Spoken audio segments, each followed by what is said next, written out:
Video Griot, in conjunction with the Choctaw and Chickasaw Freedmen Association, would like to introduce you to our series on Chickasaw and Choctaw Freedmen leaders.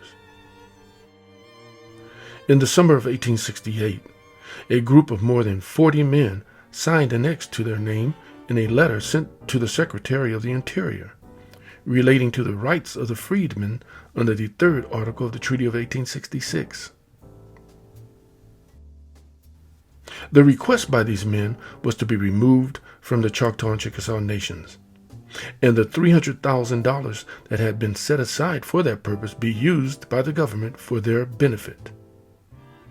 The committee chose 4 men: James Squire Wolfe, Squire Butler, Isaac Alexander, and Anderson Brown as a delegation to travel to Washington to consult with the Interior Secretary about their condition and removal. Of all the men that had their names on this record, a few survived and were also recorded among the people that received a land allotment during the Dawes enrollment process. The purpose of this series is to gather as much information about these leaders so their contributions to the history of the Choctaw and Chickasaw Freedmen is recognized. Their story is vital to the history of the United States, Indian Territory, the Choctaw and Chickasaw Nations, as well as the state of Oklahoma. Our ancestors took great pains to advocate for their equal rights as citizens in the nations of their birth, whether enslaved or emancipated. It is our responsibility and obligation to preserve and educate the public on the history of the Choctaw and Chickasaw Freedmen. Isom Flint was one of the men who entered his name on a document that would endure for more than 150 years so that he, his family, and his community could be recognized today.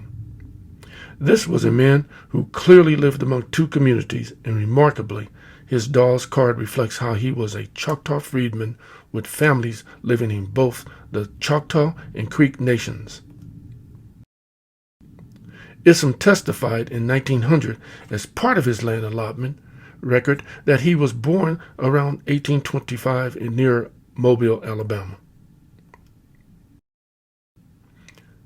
Isom also indicated he was presently living near Okmulgee, about 27 miles west of Muskogee in the Creek Nation. Isom's land allotment card confirms he was living in an area known as Bald Hill in the Creek Nation. At the time of the Dawes allotment process, Isom was married to Polly Flint, a Muskogee Creek freedwoman and citizen. Living with Polly was Isom's daughter Amanda, and they were living in the Bald Hill area of the Creek Nation as well.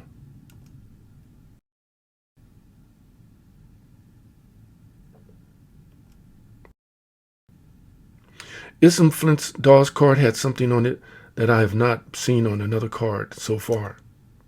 It provided information concerning his enrollment and citizenship status in 1885, which is quite rare in my opinion.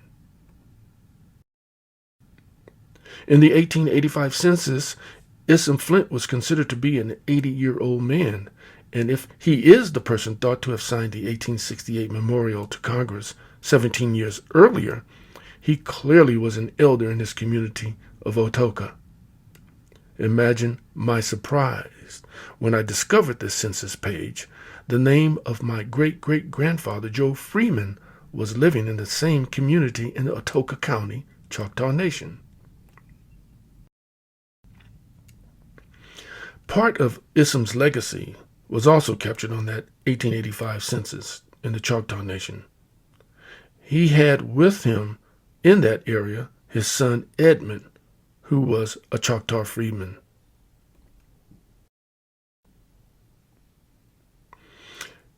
Isom was living with one of his children in the Choctaw Nation in 1900, Township 2 South, Range 11 East.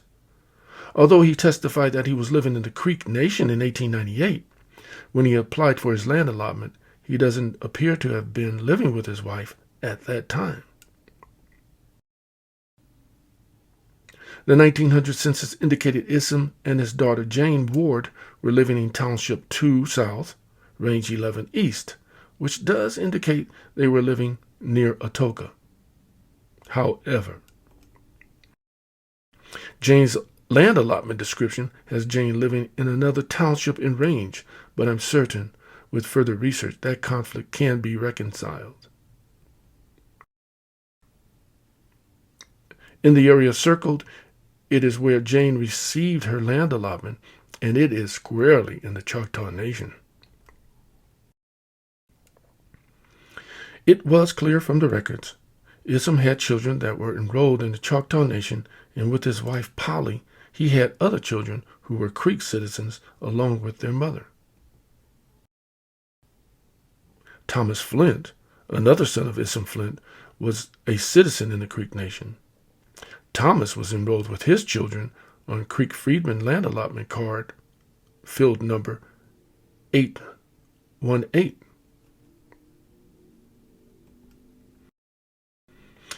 Isom, his mother and father were all part of the Choctaw removal and brought to Indian Territory from Alabama. He lived in many communities within the Choctaw Nation, which probably made him familiar to a lot of freedmen. Those relationships may have been why he demonstrated his leadership and placed his name on the congressional record in 1868. Several things are made very clear during the interview of Isom Flint. He was enrolled as a citizen in the Choctaw Nation not once but twice. The reason his card is unique and had the date of 1885 written on it was probably to demonstrate his citizenship then and in 1896, both times in Atoka County, Choctaw Nation. It was also established that Isom was married twice. His first wife, Eliza, died, and he then married a Creek colored woman by the name of Polly. No images of Isom Flint are known to exist, but with the wealth of records of his family and his travels, we have a significant picture of this leader. It is important we remember the names of our ancestors and continue to tell their stories. It is through their example we can build and empower generations to come. These men made bold choices to represent their communities and demand equal justice for their people.